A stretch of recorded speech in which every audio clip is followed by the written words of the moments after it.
ವಾಲ್ಮೀಕಿ ಸಮುದಾಯ ಭವನಕ್ಕೆ ಭೇಟಿ ನೀಡಿದ್ದ ಸಚಿವ ಸತೀಶ್ ಜಾರಕಿಹೊಳಿ ಅವರು ಬಾಗಲಕೋಟೆ ಜಿಲ್ಲೆಯ ಬಾದಾಮಿ ತಾಲೂಕು ಕೋನಟನಕೇರಿ ರಸ್ತೆಗೆ ಇರುವ ವಾಲ್ಮೀಕಿ ಸಮುದಾಯ ಭವನ ಎಷ್ಟೋ ವರ್ಷಗಳಿಂದ ಕಾಮಗಾರಿ ಪೂರ್ತಿ ಆಗದೆ ಸಮಾಜದ ಕೈ ಸೇರಿದ ಬಾದಾಮಿ ವಾಲ್ಮೀಕಿ ಸಮುದಾಯ ಭವನ ಕಾಮಗಾರಿ ವೀಕ್ಷಿಸಿ ಸಂಬಂಧಪಟ್ಟ ಅಧಿಕಾರಿಗಳ ಜೊತೆ ಚರ್ಚಿಸಿ ಮುಂದಿನ ತಮ್ಮ ಕಾರ್ಯಕ್ಕೆ ಅನುಕೂಲ ಮಾಡಿಸ್ತೇನೆ ಎಂದು ಬಾದಾಮಿ ತಾಲೂಕು ವಾಲ್ಮೀಕಿ ಸಮಾಜದ ಹಿರಿಯರಲ್ಲಿ ಸಚಿವರು ತಿಳಿಸಿದರು.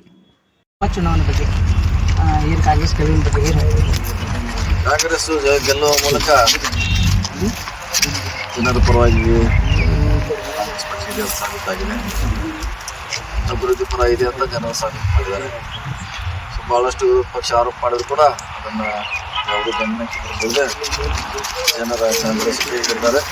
ಮುಂದೆ ಕೂಡ ಕಾಂಗ್ರೆಸ್ ಪರವಾಗಿ ಇರ್ತಾರಂತ ಈ ಚುನಾವಣೆ ಸಂದೇಶ.